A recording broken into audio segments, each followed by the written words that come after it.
2022년 새해를 맞이한 1월이 어느새 절반이 다 다가오고 있습니다.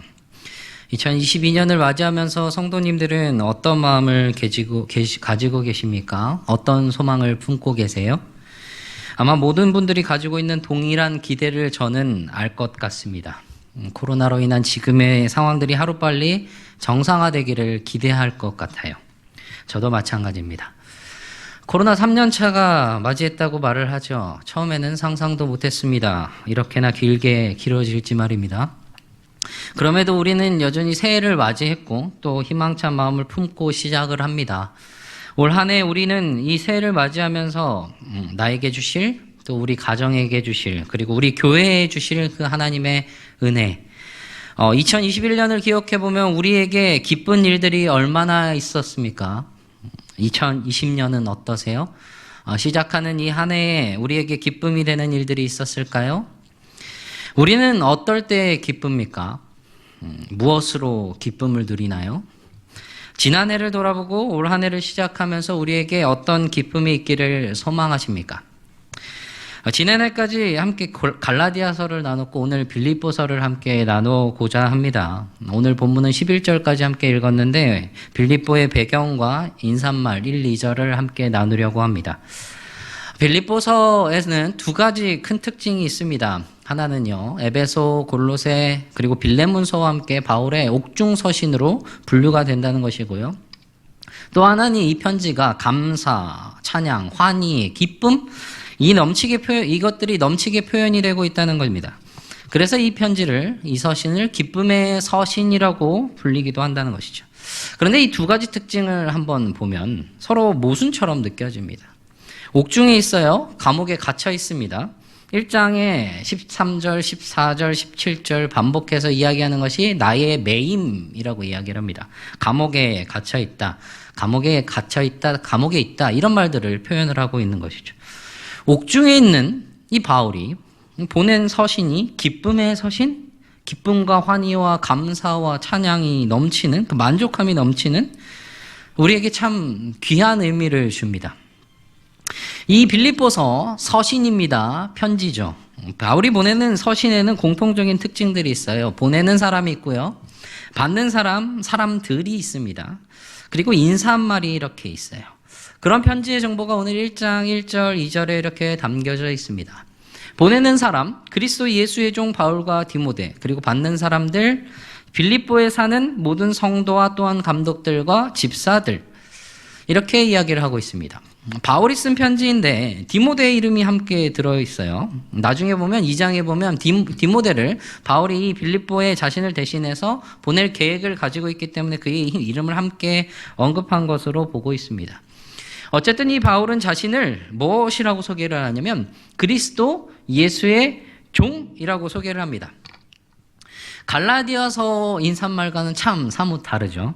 갈라디아서 1장 1절에서는 무엇이라고 인사하냐면, 자신을 소개를 하냐면 사람들에게서 난 것도 아니요, 사람으로 말미암은 것도 아니요, 오직 예수 그리스도와 그를 죽은 자 가운데서 살리신 하나님 아버지로 말미암아 사도된 바울은 자신의 사도된 것이 사람에게 말미암은 것이 아니라 하나님으로부터 말미암은 것이다라고 상당히 강조하면서 이야기하고 있었던 바울입니다. 갈라디아에서는 바울의 사도권 논쟁이 있었다고 이야기를 했었습니다.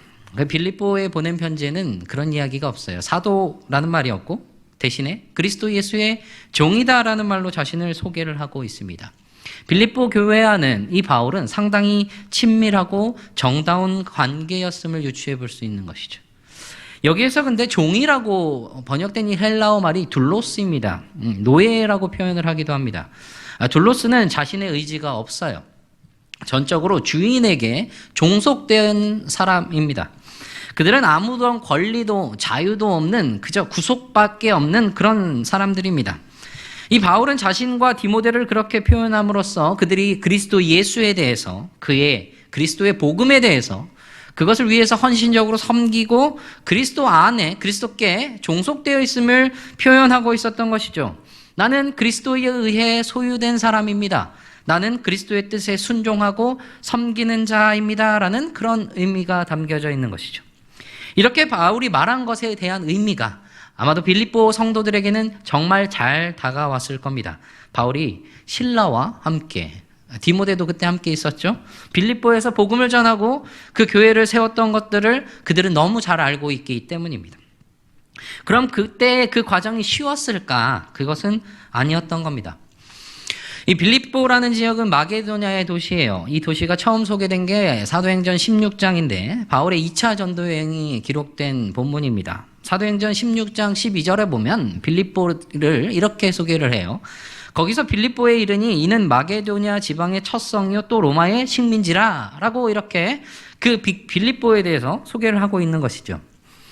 빌립보라는 도시가 처음부터 빌립보라는 이름을 가졌던 것은 아닙니다. 이 도시가 빌립보라고 이름이 붙은 게 주전 356년에 알렉산더 대왕의 아버지가 빌립 2세예요. 빌립 2세가 이 도시를 점령을 합니다. 그리고 자신의 이름을 붙여서 빌립보라고 이 도시 이름을 바꿨어요. 그리고 그때로부터 이 빌립보는 빌립보라고 불리기 시작했습니다. 이 빌립 2세는 이 도시 근방에 굉장한 금광이 있던 것을 발견을 했습니다. 그래서 이 도시를 요새화 시켰어요. 탄탄하게. 어디에도 침공당하지 않게. 그런데 주전 167년에 이 빌립보가 로마에게 정복을 당합니다. 그리고 사도행전 16장 12절에 소개하고 있는 것처럼 로마의 식민지가 되어버렸어요. 그리고 또 하나의 소개되는 내용이 있죠. 마게도냐 지방의 첫 성이다. 마게도냐 지방의 첫 성이라고 소개를 하고 있습니다. 로마는요, 마게도냐 지역을 4개의 지역으로 나눴습니다. 그 중에서 이 첫 번째 지역에 속해 있던 성이 바로 이 빌립보였던 것이죠. 그래서 이 빌립보는 상당히 주요한 도시였어요. 왜냐하면 빌립 2세가 단순히 그 요새화 시켰던 게 금광 때문만은 아니었던 거죠. 이 빌립보라는 빌립보라는 도시에 굉장히 큰 도로가 하나가 지나가는데 그게 무엇이냐면 그리스 로마 지역과 아시아 지역을 연결하는 도로가 지나가는 그 중간 지점의 역할을 하고 있었습니다. 로마와 아시아를 잇는 이 도로를 비아 에그나티아라고 말을 하는데 상당히 길고 넓은 그런 도로였습니다. 로마는 이 도시를 통해서 군대나 물품들을 이동을 시켰었어요. 그 도시의 주요 주변 도시 중에 하나가 바로 이 빌립보였다는 것이죠. 육로로 굉장히 주요한 도시다. 그런데 빌립보에서 또 16km 정도 내려가면 네아폴리라는 항구가 있습니다. 이 항구를 통해서 가면 에게해로 나갈 수 있어요. 에게해로 나가면 지중해까지 쭉 이어져 갈 수 있습니다. 항로가 열려 있다는 것이죠. 바닷길로도 육로로도 굉장히 훌륭한 교통의 요충지 역할을 하고 있던 곳이 바로 이 빌립보라는 곳이에요. 굉장히 상당히 주요한 도시가 될 수 있었던 요건을 너무 잘 갖추고 있었던 것이죠. 거기에다가 여기에 굉장히 중요한 그리고 유명한 사건이 일어나는데요. 바로 주전 42년에 브루투스 카시우스 연합군과 안토니우스와 옥타비아누스 연합군의 전투가 일어납니다. 여기서 안토니우스와 옥타비아누스 연합군이 승리를 합니다. 그리고 승리한 안토니우스와 옥타비아누스가 군인들을 이 빌립보에 주둔시키기 시작을 해요. 그런데 그로부터 11년 뒤, 그러니까 주전 31년에 그 유명한 악티움 해전이 일어납니다. 한때 연합해서 브루투스와 카시우스 연합군에 대항했던 이 안토니우스와 옥타비아누스가 서로 갈라섰어요. 그 로마 제국의 최고의 조리를 놓고 싸움을 벌입니다. 전투를 벌여요. 그리고 그 악티움 해전에서 승리를 거둔 것이 바로 옥타비아누스예요. 승리하고 난 다음에 옥타비아누스는 그 퇴역 군인들, 이제 오랫동안 전투를 마치고 이제 퇴역한 군인들을 이 빌립보 지역에 정착을 시킵니다. 그래서 이 빌립보 지역에는 많은 군인들이 거주하고 있었던 것이죠. 로마의 식민지이면서 동시에 퇴역한 군인들의 안식처가 되었던 겁니다. 그래서 이 빌립보를 자신의 식민지로 삼은 이 로마는 그곳에 사는 시민들에게 굉장히 파격적인 그런 혜택을 주었습니다. 로마 시민권을 주었고 그들에게 이우스 이탈리쿰이라는 자격을 부여를 했습니다. 이게 뭐냐면 이우스 이탈리쿰을 직역을 하면 이탈리아 법이라는 말이에요. 무엇이냐면 이탈리아 내의 로마 영토의 법적 자격을 의미하는 것이죠. 그러니까 이 사유 재산을 인정해 줍니다. 재산을 구입하거나 소유하거나 이전할 수 있는 그런 권한을 허용을 해 주는 것이죠. 그리고 여기에다가 여러 세금들도 감면을 받았습니다. 특히 어려운 일을 당할 때, 굉장히 억울한 일을 당할 때 황제에게 직접 송사할 수 있는 송사권도 가지게 되었던 거예요. 그러니까 이 빌립보 사람들에게 있어서 로마와의 관계는 굉장한 자부심을 가질 수 있게 했던 겁니다. 로마의 관습을 지키고 로마 법을 지키는 것을 굉장히 이들은 자랑스러워했어요. 로마의 시민이라는 사실을 굉장히 자랑스러워했던 것이죠. 그래서 이 빌립보를 뭐라고 부르냐면 로마의 축소판이라고 부를 정도였습니다. 그럼 과연 이런 로마의 축소판이라고 불리는 이 빌립보에 바울이 복음을 전하러 들어갔는데 그 과정이 어땠을까? 결코 쉽지 않았을 거라는 말입니다. 이게 2차 전도여행인데요. 사실 2차 전도여행은 시작부터 어려움이 컸습니다. 무언가 김이 새는 모양새가 있었어요. 무슨 일이 있었냐면 1차 전도여행에 생사를 넘나들면서 함께 동고동락했던 그 복음의 놀라운 역사들을 함께 보았던 사람이 누구죠? 바나바였습니다. 사실은 바나바는 바울과 그 이전부터 깊은 인연이 있었던 사람입니다. 바울에게 있어서 이 바나바는 은인과도 같은 그런 사람이었습니다. 그럼 바나바 어떻게 됩니까? 갈라섰어요. 어느 정도로 갈라섰냐면 사도행전 15장 39절에 보면 서로 심히 다투어 갈라서니, 심하게 다투었다고 이야기를 합니다. 오랫동안 동고동락했던 그 사람과 갈라선 것 정말 마음에 어려움이 남았을 거예요. 그런데 그럼에도 불구하고 바울은 그리고 바나바는 서로 전도여행을 각각 떠납니다. 바울은 실라를 데리고 전도여행을 시작을 해요. 수리아와 길리기아를 이렇게 돌아보면서 교회들을 견고하게 하고요. 그렇게 시작을 했던 바울인데 바울에게 이 빌립보라는 지역은 사실 방문 후보군에 들어있지 않았던 것 같습니다. 왜냐면요. 바울의 이번 전도여행, 2차 전도여행의 목적지는 아시아였어요. 아시아 지역을 가기 위해서 바울은 더베, 루스드라, 이고니온 1차 전도여행 때 그가 갔던 지역들을 한번 이렇게 쭉 돌아봅니다. 그리고 나서 이고니온에서 아시아로 가려고 하고 있어요. 그런데 성령께서 그것을 막으십니다. 사도행전 16장 6절에 성령이 아시아에서 말씀을 전하지 못하게 하시거늘 그들이 부르기아와 갈라디아 땅으로 다녀가. 아시아에서 말씀 전하시는 것을 막으셨습니다. 아니 대체 왜 그러실까? 이번에 아시아로 가서 이 복음을 전하고자 하는데 하나님 왜 막으실까요? 하나님.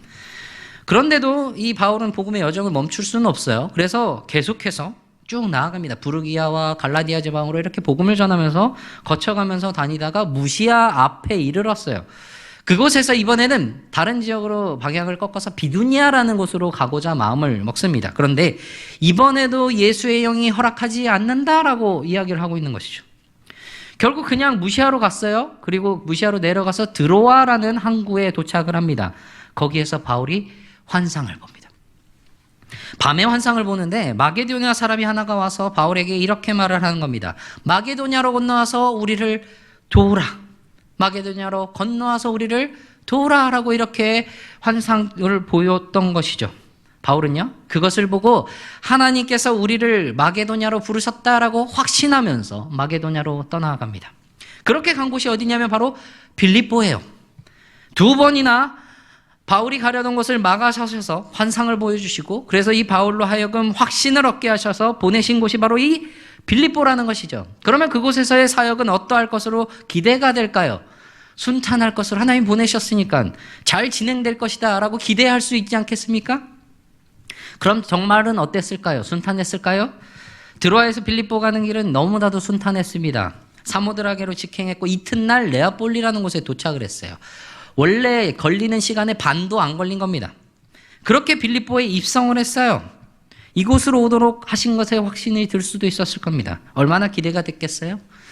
보통 바울이 도시를 들어가면요, 이 바울의 전도 전략 중에 하나가 무엇이냐면 회당 전도입니다. 회당에서 말씀을 전하면서 복음을 전파했어요. 그런데 빌립보에 가보니까 회당이 없어요. 그래서 안식일에 이 바울이 기도할 곳을 찾습니다. 기도처를 찾아서 강가로 떠났던 것이죠. 그런데 유대인들은요, 성인 남성 10명만 있으면 이 회당을 만들 수가 있습니다. 회당을 꾸릴 수가 있는데 회당이 없다는 것은요, 이 유대인 남자 10명도 없었든지 혹은 빌립보에서 이 회당을 짓는 것을 못하게 했던지일 텐데 어쨌든 둘 중 무엇이든 간에 이 빌립보가 로마의 영향을 상당히 많이 받고 있는 도시다라는 것을 알 수 있는 겁니다. 왜냐하면 로마의 영향을 많이 받고 있기 때문에 로마의 축소판처럼 보여지기에 유대인들이 거의 정착하지 못했거나 아니면 그 관습, 로마의 관습이나 법만을 준수하려 하기 때문에 다른 민족들의 그런 어떤 풍습들을 거부하려고 했던 것으로 볼 수 있을 테니 말입니다. 그래서 이렇게 바울이 들어와서 그것에서 며칠을 묵었거든요. 며칠을 묵었다고 이야기를 하고 있어요. 안식일까지 말이죠. 그런데 안식일에 이성에서 수일을 유하다가 16장 12절에 사도행전 16장 12절에 이성에서 수일을 유하다가 안식일에 기도처를 찾으러 떠나갑니다. 그런데 이곳 빌립보에서 복음을 듣고 믿고 세례를 받은 사람이 있었어요. 그 중에서 사도행전 16장에 언급된 사람이 2사람이 있습니다. 물론 그보다 더 많은 사람들이 복음을 듣고 하나님을 믿고 세례를 받았을 텐데 이 특별히 언급된 2사람이 있었다는 것이죠. 한 명이 누구냐면 루디아라는 사람입니다. 바울이 이 유대인들의 기도처를 찾으러 강가에 갔을 때 그곳에서 자색 옷감 장소인 이 루디아를 만나서 거기서 복음을 전할 때 루디아가 그 복음을 듣고 믿고 주님을 영접을 합니다. 그래서 세례를 받죠. 그리고 또 한 사람이 바로 간수예요. 감옥의 간수죠. 빌립보 감옥에. 바울이 귀신 들려서 점치는 여종 하나를 예수 그리스도의 이름으로 그 귀신을 내어 쫓습니다. 그래서 그 여인이 그 귀신으로부터 자유함을 얻어요. 그런데 그 종으로 인해서 돈을 벌고 있던 그 주인들은 굉장히 마음이 상한 거죠. 그래서 이 바울을 모함을 합니다. 그래서 모함을 당해요. 로마 사람들에게 부적절하고 부당한 풍속을 전한다고 말이죠. 이 도시가 얼마만큼 로마 간습과 로마 법에 대해서 자부심이 있는지 볼 수 있는 대목입니다. 왜냐하면 바울이 바로 신라와 갇혀버리거든요. 감옥에 바로 갇힙니다. 생각해보면 너무 억울할 것 같아요. 하나님께서 다른 곳을 가지 못하도록 2번이나 막으시고 이곳으로 가라고 확신까지 주셨는데 그래서 너무나도 순탄하게 이쪽 땅으로 들어왔는데 복음을 열심히 전해서 또 열매도 맺고 있는 과정 가운데 너무 억울하게 오게 갇힌 것 아닙니까? 억울한 것도 억울한 건데 바울의 지금 큰 열망이 뭐예요? 복음 전파 아닙니까? 그런데 이 복음을 전할 수가 없고 전도여행을 계속 나아가야 하는데 전도여행을 할 수가 없게 된 것이죠. 이게 대체 어떻게 된 일인지 혼란스러웠을지도 모릅니다. 그런 상황에서 바울과 실라는 무엇을 하고 있었습니까? 기도하고 하나님을 찬송했습니다. 감옥 그 깊고 어두운 곳에서 발에 착고까지 채워져서 있는데 기도하고 찬송을 합니다.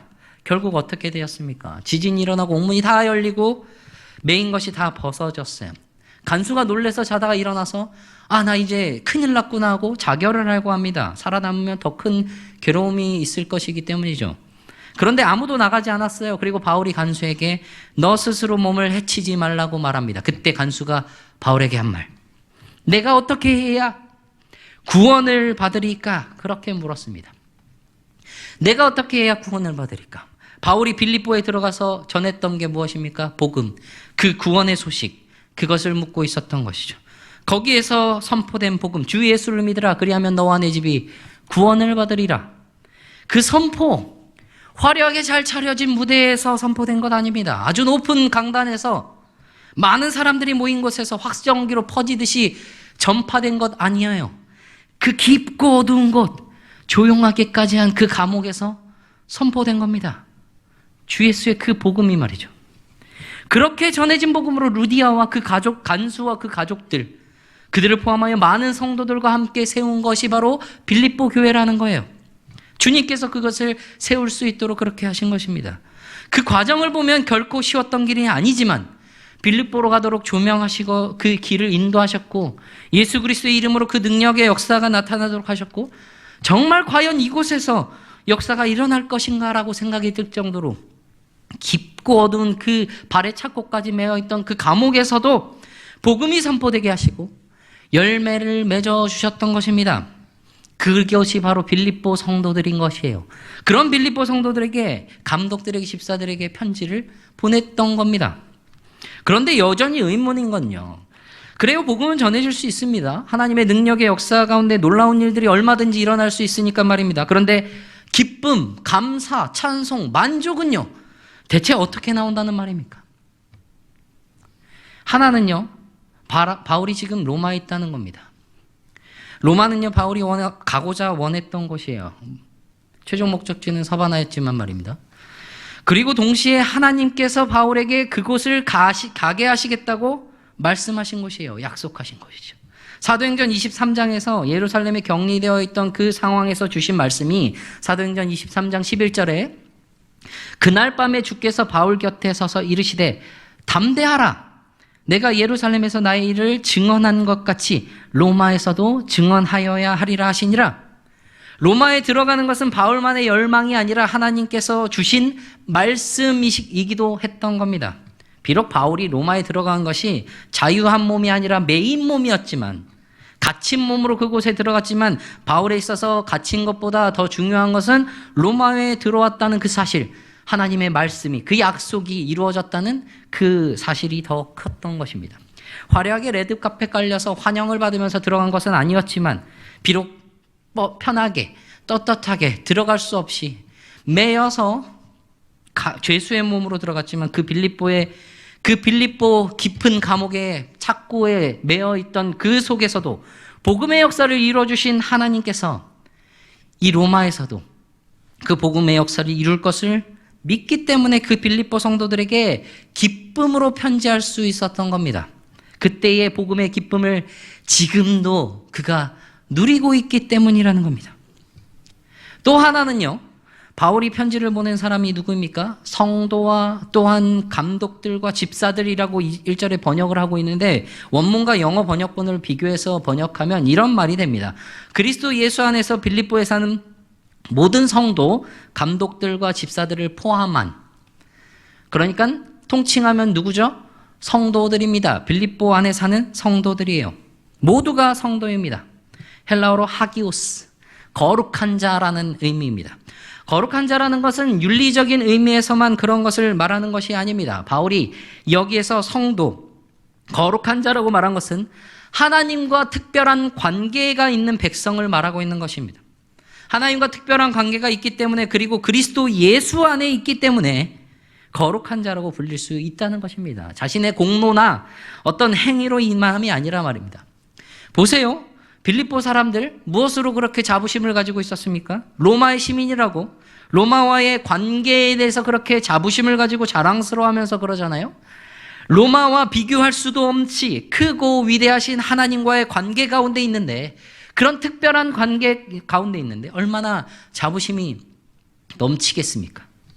그런 자부심 가운데 있는 사람들, 믿음으로 그리스도와 연합된 성도, 거룩한 자라고 부름을 받은 이 사람들, 그 사람들이 누구냐? 바울이 빌립보에서 전하고 누렸던 그 복음의 기쁨으로 함께 성도된 자들인 것입니다. 그들과 함께 했던 것이, 그리고 앞으로 함께 할 것이, 그 믿음의 길들이 기쁘고 기대감에 차기에 기쁨으로 편지할 수 있었던 것입니다. 복음의 기쁨을 그들과 함께 누리고 있기 때문이에요.